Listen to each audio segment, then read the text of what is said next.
Arabella hung on your leg and screamed, the sort of scream that defies pitch, a scream that defines wailing, a scream one might mistaken for a wild animal, a red fox, coyote, or bobcat. In those moments life was impossibly close, a camera streaming to the entire world, the jury of public opinion, all eyes in your home, privacy a cruel memory, instead only scrutiny and judgment. You tried to explain why it was not possible to pick her up, that you could hold her hand. Neither did anything to placate her. When you opened the door, scooting your leg along with you, she scurried ahead and screamed and slammed the door in dismay. You sighed and pressed your fingers into your brow. Your pelvis ached. Parts that made you a woman had dropped low, and you felt as though you were about to wee at all times.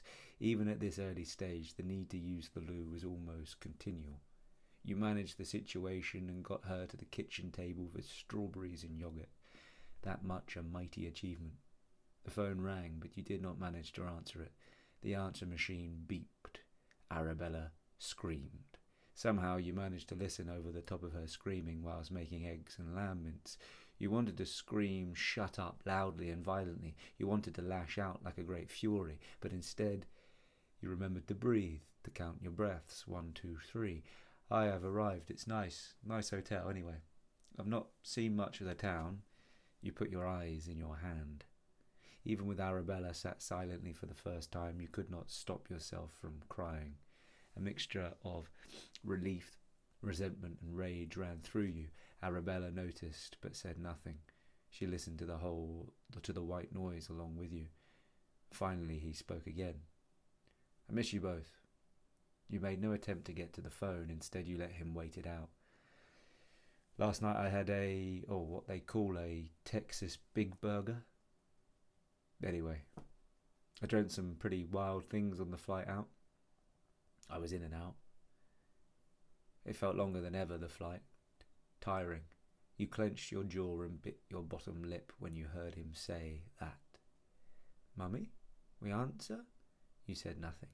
The white noise fuzzed through the room like hungry fruit flies. Give me a call when you get this. I hope everything is all right. A long pause.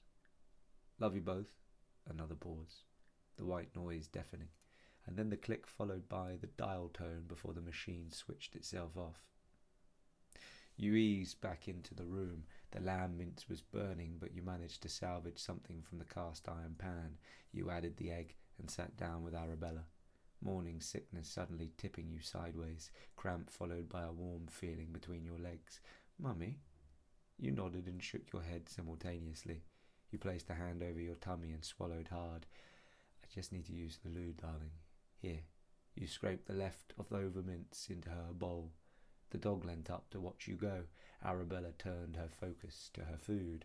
You stood with one hand on the kitchen sink, the other on the mirror. Pale and exhausted, you tried to bring your mind back.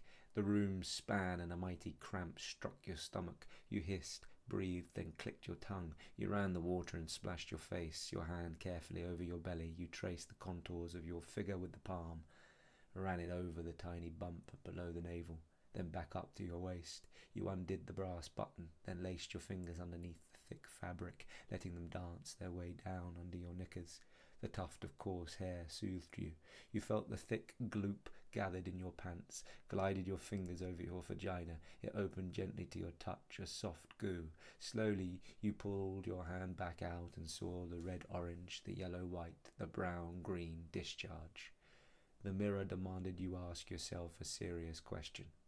You wrapped your arms about yourself and rocked. The answer was not clear. You washed yourself, dabbed your brow and delicately wet your hair. Arabella was still eating. We'll need to leave in 5 minutes, okay? I want to stay home. You can't, I'm sorry. Before she could start screaming at you, I need to go and see a doctor. Silence. It was one measure of her maturation. There was the toddler screaming, but then the empathetic understanding of an older child, out of reach to her even only a few months prior. Her gentle silence allowed respite. You looked at her and smiled. I love you. Arabella nodded. Come with you? No. Freddie's excited to see you. I'll come and meet you all straight afterwards. She nodded again.